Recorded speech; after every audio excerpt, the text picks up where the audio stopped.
అని చెప్పుకోవచ్చు. ఎందుకంటే ఇది కేవలం కక్ష సాధింపుల కోసమే చేస్తున్నారనే విధంగా జనాలలోకి తీవ్ర స్థాయిలో ఎళ్ళిందిప్పుడు.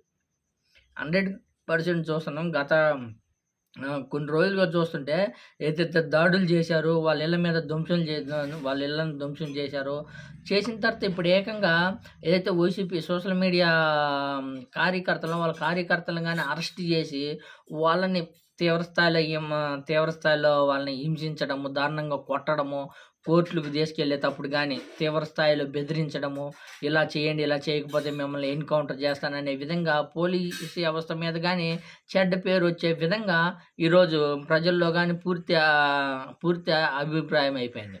ఇప్పుడు కేవలం కూటమి ప్రభుత్వము కక్ష గట్టుకొని వైసీపీ కార్యకర్తలను టార్గెట్ చేస్తుందనని జనాల్లో బాగా బలంగా నాటుకుపోయింది.